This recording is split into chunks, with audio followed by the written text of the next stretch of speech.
आसमान में बादल नहीं बल्कि एक गरीब की किस्मत का अंधेरा छाया हुआ था।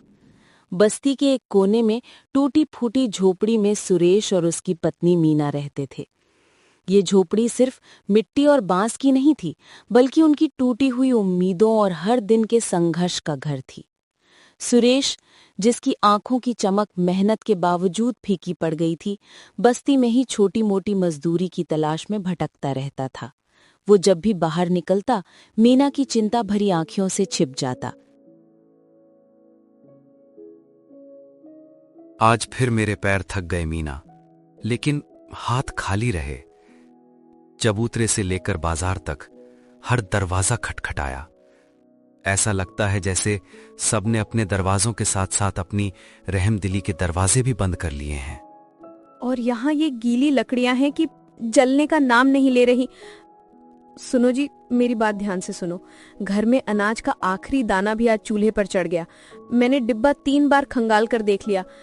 कल अगर काम ना मिला तो ये चूल्हा सिर्फ ठंडा ही नहीं, हमारा पेट भी जला देगा। यही तो सोच सोच कर मेरा दिल बैठा जा रहा है मीना।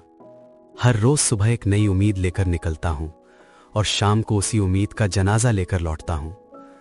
जब लोग काम देने की बजाय शक्ल फेर लेते हैं, दिल टूटता नहीं मीना, रोज कुचला जाता है। उनकी नजरों में मैं इंसान नहीं, एक कीड़ा मकोड़ा हूं। हाय भगवान, अब ये नई मुसीबत। देखो तो, छप्पर ने भी साथ छोड़ दिया। सारा घर भीग जाएगा। जो थोड़े बहुत सूखे कपड़े हैं वो भी गए। हे विधाता, और कितनी परीक्षा लोगे हमारी।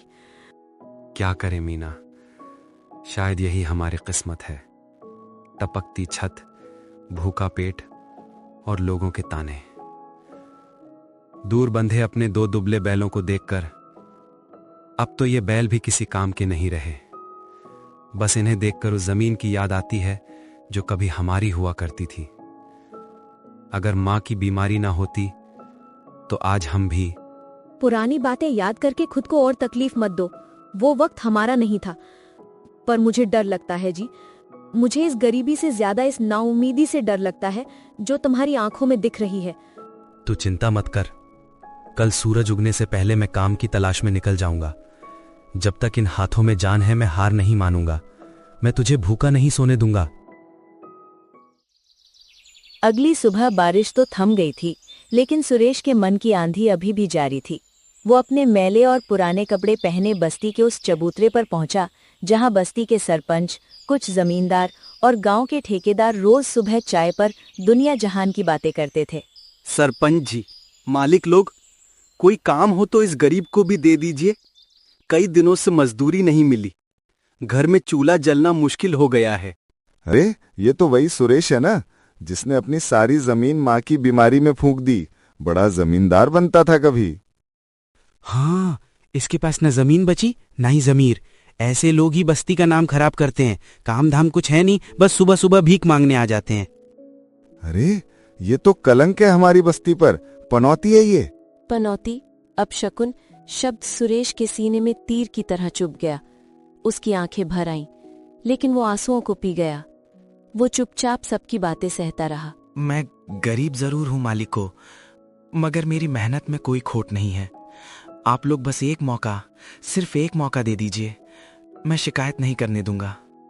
अरे, इसे कोई काम मत देना। ये पनौती है, जिसके काम पर जाएगा उसका ही बेड़ा गर्क कर देगा। इसे दूरी रहो सब। ठीक है, अगर आप सब मुझे अपशगुन ही मानते हैं तो ठीक है, मैं अब किसी से काम नहीं मांगूंगा। वो चबूतरे से मुड़कर जाने लगा। उसके हर कदम में हार का बोझ था। भीड़ उसकी पीठ पीछे अब भी बातें कर रही थी, लेकिन सुरेश के कानों में सिर्फ एक ही शब्द गूंज रहा था, पनौती।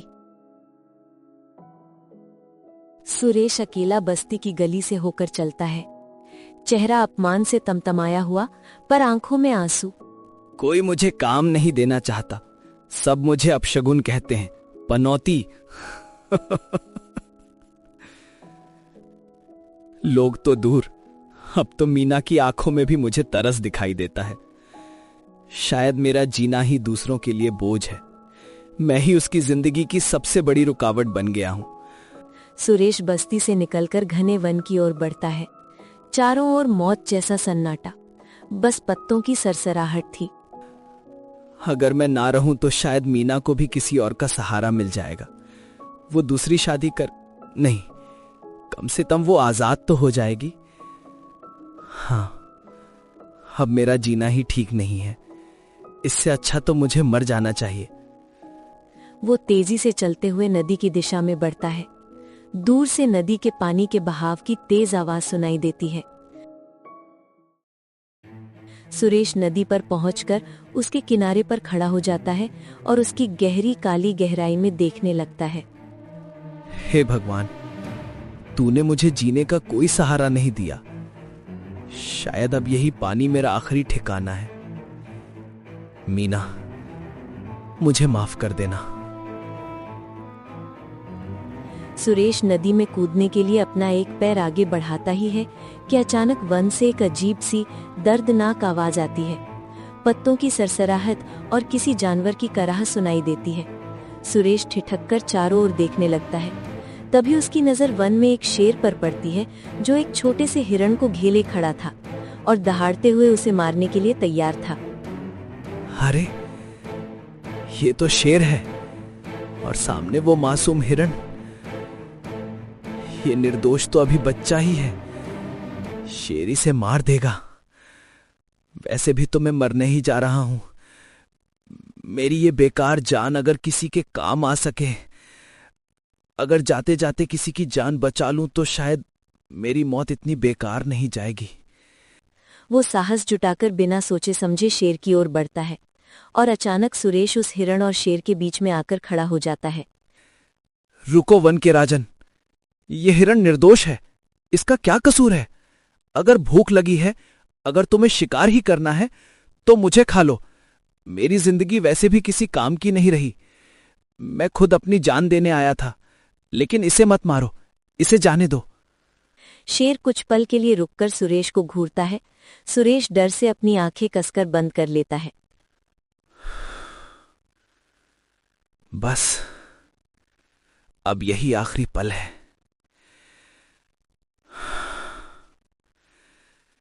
हे भगवान, मेरी मीना का ख्याल रखना। कुछ पल बीत जाते हैं। मौत की शांति। सुरेश धीरे धीरे आंखें खोलता है। सामने शेर की जगह अब एक तेजस्वी साधु खड़े थे, जिनके चेहरे पर सौम्य मुस्कान थी। अरे साधु जी, आप और वो शेर कहाँ गया? बेटा, वो शेर मैं ही था। मैं तेरी परीक्षा ले रहा था। तूने अपनी जान की परवाह ना करते हुए उस मासूम हिरण को बचाना चाहा। तुझमें अभी भी करुणा और साहस बाकी है। बेटा, तू नदी किनारे क्यों आया था? सच बता। साधु जी, मेरी हालत बहुत बुरी है। मैं एक पनौती हूं। बस्ती के लोग मुझे अपशगुन कहते हैं। मेरे पास मेरी पत्नी को खिलाने के लिए अन्न का एक दाना नहीं है। इसीलिए मैं उस नदी में कूदकर मर जाना चाहता था।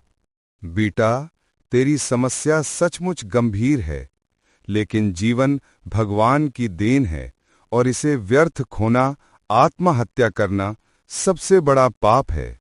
साधु अपनी झोली से एक छोटी पोटली निकालते हैं। तू चिंता मत कर। ये ले बेटा, इसमें कुछ चांदी के सिक्के हैं। इन्हें संभाल कर रख और मेहनत से काम कर। साधु जी, आपका बहुत बहुत धन्यवाद। आज आपने मुझे सिर्फ पैसे नहीं, मुझे मेरा जीवन दान दिया है। बेटा, याद रख, सच्चा इंसान वही है जो कठिनाइयों में भी हार न माने। जो मरना चाहता था वो पनौती था। जो अब यहां से जाएगा वो एक मेहनती इंसान होगा। साधु जी, मैं वादा करता हूं कि अब कभी हार नहीं मानूंगा। शाम का समय। कच्ची झोपड़ी के भीतर मीना बुझे हुए चूल्हे के पास बैठी उसका इंतजार कर रही थी। कहाँ थे सुबह से? मैं कितनी ये हाथ में पोटली कैसी है? कहाँ से मिली? सुरेश गहरी सांस लेकर बैठ जाता है। उसका गला अभी भी रूंधा हुआ था। फिर वो सुबह चबूतरे पर हुए अपमान से लेकर वन में नदी किनारे जाने तक की पूरी घटना बताने लगता है। मीना, आज चबूतरे पर गया था, सबने मुझे पनौती कहा। मेरा दिल टूट गया और मैं पागल वन की ओर निकल गया। नदी पर जाकर अपनी जान देने वाला था। क्या? तुम अपनी जान देने चले गए थे? क्या तुमने एक बार भी ये नहीं सोचा कि मेरा क्या होता? मेरे बारे में नहीं सोचा? तुम इतने कमजोर कैसे हो सकते हो जी? मीना, मैं कमजोर पड़ गया था, लेकिन जब मैं मौत के करीब था तभी वन में एक साधु मिले। वो पहले शेर के रूप में थे। उन्होंने मेरी परीक्षा ली। देखो, फिर उन्होंने मुझे ये पोटली दी। इसमें चांदी के सिक्के हैं। ये भगवान की कृपा है कि उन्होंने तुम्हें साधु के रूप में बचा लिया। पर आज तुमने मुझे बहुत डरा दिया। अब सुन लो, चाहे हालात कैसे भी हों, हम एक साथ लड़ेंगे, एक साथ जिएंगे, या जो भी होगा साथ होगा। अब हार नहीं माननी है। अगली सुबह सुरेश हाथ में पोटली लिए जौहरी के पास पहुंचता है। अरे, ये तो चांदी के शुद्ध सिक्के हैं। तुम कहां से लाए? जौहरी उसे अच्छे दाम पर सिक्के खरीद लेता है। सुरेश पैसे लेकर घर आता है। सुनो जी, अब इन पैसों से हम कोई अच्छा काम शुरू कर सकते हैं। हाँ मीना, मैं भी यही सोच रहा हूँ कि क्यों ना एक किराने की दुकान खोलें। मेहनत अपनी होगी, मुनाफा भी अपना। दोनों मिलकर बाजार जाते हैं और सामान खरीद लाते हैं। अगले दिन सुरेश और मीना अपनी नई दुकान खोलते हैं। धीरे धीरे बस्ती के लोग आने लगते हैं। अरे वाह सुरेश की दुकान, कल तक तो तू काम मांगता फिरता था और आज दुकान का मालिक बन गया। दिन ब दिन सुरेश की दुकान पर लोगों की भीड़ बढ़ने लगती है, क्योंकि वो ईमानदारी से तौलता और सबसे प्यार से बात करता था। देखो जी, मेहनत और भगवान का भरोसा रंग ला रहा है। हाँ मीना, अब लगता है हमारी जिंदगी बदल जाएगी। उधर बस्ती का ठाकुर अपने आलीशान दरवाजे पर खड़ा था और अपने नौकर से सुरेश की दुकान पर बढ़ती भीड़ के बारे में सुन रहा था। ठाकुर साहब, अब तो सब लोग सुरेश की दुकान से ही सामान लेने लगे हैं। आपकी दुकान पर ग्राहक कम हो गए हैं। क्या? वो सुरेश, कल तक तो वो मेरे दरवाजे पर भीख मांगता था, काम मांगता था, और आज मेरी दुकान से ज्यादा उसकी दुकान पर भीड़ है। ये बात मुझे बिल्कुल बर्दाश्त नहीं। उस गरीब को मैं दिखाऊंगा कि बस्ती का असली मालिक कौन है। उसकी इतनी हिम्मत। शाम का समय, ठाकुर अपने गुंडों के साथ अपनी हवेली में बैठा था। सुनो, उस सुरेश की दुकान दिन ब दिन बढ़ती जा रही है। वो मेरी आंखों में चुभ रहा है। आज रात जब सब सो जाएं, उसकी दुकान में आग लगा दो। न दुकान रहेगी, न वो मालिक बनेगा। ठीक है, जैसा आप कहें ठाकुर साहब। आधी रात का समय, गहरे अंधेरे में ठाकुर के गुंडे धीरे धीरे सुरेश की दुकान के पास पहुंचते हैं। एक गुंडा मशाल जलाता है और फिर दुकान के छप्पर में फेंक देता है। देखते ही देखते सूखी लकड़ी और किराने के सामान ने आग पकड़ ली और दुकान धूं धूं कर जल उठी। अगली सुबह सुरेश रोज की तरह अपनी दुकान खोलने आता है, लेकिन जैसे ही वो गली में मुड़ता है, उसके पैरों तले जमीन खिसक जाती है। वहां दुकान नहीं थी, वहां बस राख का एक सुलगता हुआ ढेर था। हे भगवान, ये क्या हो गया? आखिर ये किसने किया? क्यों मेरी मेहनत को आग लगा दी? मैंने क्या बिगाड़ा था किसी का? तभी कुछ बस्ती वाले भी वहां इकट्ठा होने लगते हैं। तभी मीना भी, जो पीछे पीछे आ रही थी, दौड़ी दौड़ी आती है। हे भगवान, हमारी सारी मेहनत बर्बाद हो गई, सब जलकर राख हो गया। जी, अब हम क्या करेंगे? कुछ देर बाद सुरेश और मीना भारी मन से एक दूसरे को सहारा देते हुए अपने छोटे से घर की ओर लौटते हैं। तभी रास्ते में उन्हें एक बूढ़ी औरत मिलती है। बेटा सुरेश, दुखी मत हो, तेरी दुकान यूं ही नहीं जली है, वो जानबूझकर जलाई गई है। मैंने अपनी आंखों से देखा था कि ठाकुर के गुंडे रात में आग लगा रहे थे। क्या? ठाकुर? तो ये सब उस ठाकुर की करतूत है। चलो जी, अभी उस ठाकुर के पास चलते हैं और सच पूछते हैं। हम उसे नहीं छोड़ेंगे। नहीं मीना, ठाकुर बड़ा आदमी है, हम गरीब उसका क्या बिगाड़ पाएंगे? वो हमें ही झूठा साबित कर देगा। हमें लड़ाई समझदारी से करनी होगी, लेकिन अभी नहीं। इसके बाद दोनों घर लौटते हैं। घर में खामोशी छाई थी। चलो मीना, सामान बांधो। अब हम यहाँ एक पल नहीं रहेंगे। क्या? यहाँ नहीं रहेंगे तो कहाँ जाएंगे? ये हमारा घर है। ये घर नहीं, ये नर्क है, जहां मेहनत की कोई कद्र नहीं। ये ठाकुर, ये हमें चैन से जीने नहीं देगा। आज दुकान जलाई है, कल हमें जला देंगे।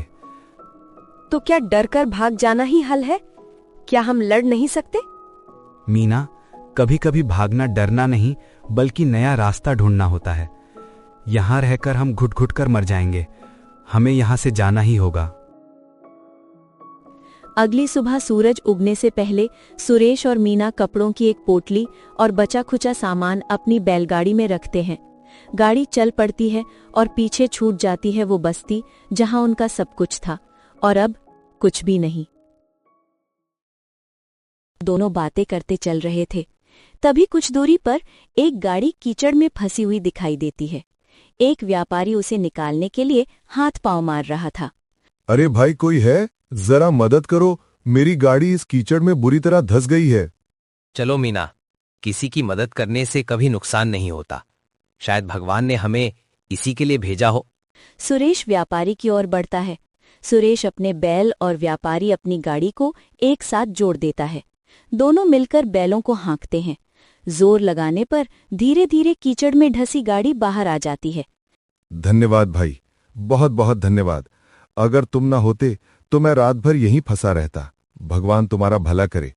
पर भाई, तुम लोग इस सुनसान रास्ते पर अपना सारा सामान लादे कहाँ जा रहे हो? क्या बताऊं भाई, हमारी बस्ती अब हमारी ना रही। वहां के ठाकुर ने हमारी मेहनत से बनाई दुकान जला दी। सो अब कहीं और किस्मत आजमाने जा रहे हैं। भाई, तुम्हारा दुख सुनकर तो मैं दुखी हो गया। तुम्हारी आंखों में सच्चाई है और हाथों में मेहनत। आओ मेरे साथ चलो। मैं अनाज का व्यापारी हूं। मैं तुम्हारे रहने की व्यवस्था कर दूंगा और अपने अनाज घर यानी गोदाम में तुम्हें काम भी दूंगा। नहीं भाई, हम खुद अपना रास्ता चुन लेंगे। हम पहले ही सब कुछ खो चुके हैं। अब दूसरों पर बोझ नहीं बनना चाहते। बोझ नहीं भाई, दोस्ती कहो। भगवान ने शायद मुझे ही तुम्हारी मदद के लिए भेजा है। इसे इनकार मत करो। सुरेश मान जाता है। व्यापारी सुरेश और मीना को अपने साथ अपने बड़े से अनाज घर ले आता है। देखो भाई, ये मेरा अनाज घर है। अब से तुम भी यहीं काम करोगे। और वो सामने वाली कोठरी तुम्हारी, ये लो। यहां तुम और तुम्हारी पत्नी आराम से रह सकते हो। भगवान आपको सुखी रखे मालिक। आपने हमें सिर छुपाने की जगह दी।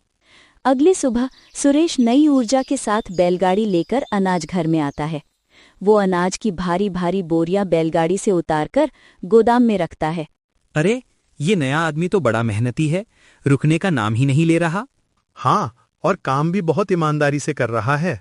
धीरे धीरे अपनी मेहनत और ईमानदारी से सुरेश उस व्यापारी और बाकी मजदूरों का दिल जीतने लगता है। एक दिन शाम के समय सुरेश अपनी बैलगाड़ी लेकर घर लौट रहा था। तभी रास्ते में अचानक वहीं पुराना बस्ती का ठाकुर सामने आता है। उसकी गाड़ी बेकार हुई सड़क किनारे खड़ी थी और पास में उसकी पत्नी दर्द से कराह रही थी। अरे, ये तो सुरेश है। वो दौड़कर सुरेश के पास आता है। सुरेश भाई, मेरी गाड़ी खराब हो गई है। मेरी पत्नी की हालत बहुत खराब है। कृपया अपनी बैलगाड़ी से मेरी पत्नी को दवाखाना पहुंचा दे। मैं तेरा हमेशा एहसानमंद रहूंगा। ठाकुर को देखकर सुरेश की आंखें क्रोध से भर उठती हैं। ठाकुर, भूल गए क्या? जब मेरी दुकान जला रहे थे तब तुम्हें मेरी हालत पर तरस क्यों नहीं आया? आज मुझसे मदद मांगने आए हो? हटो मेरे रास्ते से, मुझे जाने दो। ठाकुर शर्म से सिर झुका लेता है। उसकी पत्नी दर्द से कराह रही थी। तभी ठाकुर हाथ जोड़कर गिड़गिड़ाने लगता है। सुरेश, गलती हो गई, बहुत बड़ी गलती हो गई। लेकिन आज मेरी पत्नी की जान तेरे हाथ में है। प्लीज मुझे माफ कर दे और मदद कर दे। सुरेश गुस्से में था, लेकिन अचानक उसकी नजर ठाकुर की पत्नी पर पड़ती है, जो अब दर्द के कारण बेहोश हो जाती है। हे भगवान, औरत की क्या गलती है? अगर मैंने मदद नहीं की तो इनकी जान चली जाएगी। फिर सुरेश तेजी से बैलगाड़ी घुमाता है और ठाकुर व उसकी पत्नी को बैठाकर तेजी से दवा खाने की ओर चल देता है। ओह, इनकी हालत तो बहुत गंभीर है। आप लोग समय पर ले आए, वरना कुछ ही देर में इनकी जान जा सकती थी।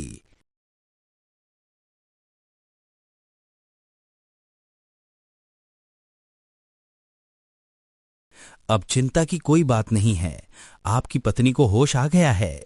ठाकुर रोते हुए सुरेश के पास आता है और हाथ जोड़ाकर कहता है, सुरेश, आज तूने मेरी पत्नी की जान बचाई है। मैं तेरे सामने सिर झुकाकर माफी मांगता हूं। ठाकुर साहब, माफी मांगने की जरूरत नहीं। इंसानियत सबसे बड़ी होती है। मैं सिर्फ वही कर रहा हूं जो मुझे करना चाहिए था। ये सुन ठाकुर सुरेश के साथ किए गए गलत काम का पछतावा करने लगता है। इसके बाद ठाकुर सुरेश को मनाकर वापस बस्ती ले आता है। सुबह का समय बस्ती के बीचों बीच चबूतरे पर सभी बस्ती वाले इकट्ठा थे। तभी ठाकुर वहां आता है, साथ में सुरेश भी होता है। अरे, ये ठाकुर तो सुरेश को साथ लाया है। कल तक यही सुरेश का सबसे बड़ा दुश्मन था, अब ये साथ कैसे? ठाकुर सबके सामने हाथ जोड़कर खड़ा होता है। बस्ती वालों, आज मैं आप सबसे सच छुपाना नहीं चाहता। सुरेश ईमानदारी से काम कर रहा था। मेरी जलन और लालच ने ही उसकी मेहनत की दुकान जलवाई थी, लेकिन मैं गलत था। कल जब मेरी पत्नी की जान खतरे में थी, तब इसी सुरेश ने मेरी मदद की। मैं इसके सामने सिर झुकाकर माफी मांगता हूं।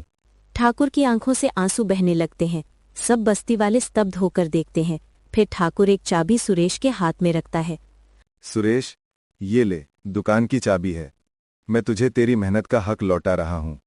अब से वो नई दुकान तेरी होगी।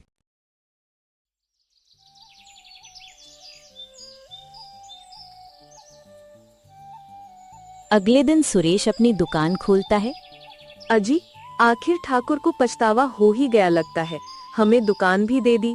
सोचा भी नहीं था कि इतना बड़ा बदलाव एक ही रात में आ जाएगा। पछतावा नहीं मीना, उसने हमारी मेहनत और सच्चाई को पहचाना है। कभी कभी किसी को समझ आने में देर लग जाती है बस। हाँ, और शायद हमारी तंगी देखकर भी उसका दिल पसीज गया। अब हम दोनों मिलकर इसे संभालेंगे, एक एक ईंट फिर से खड़ी करेंगे।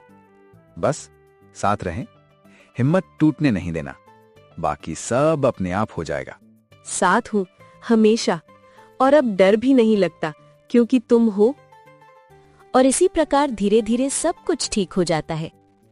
जब नीयत साफ हो, मेहनत सच्ची हो और साथ देने वाला कोई अपना कदम से कदम मिलाकर चले, तो जिंदगी चाहे जितनी कड़ी परीक्षा ले, आखिर में एक नई राह, एक नई उम्मीद और जीने की नई वजह दे ही देती है।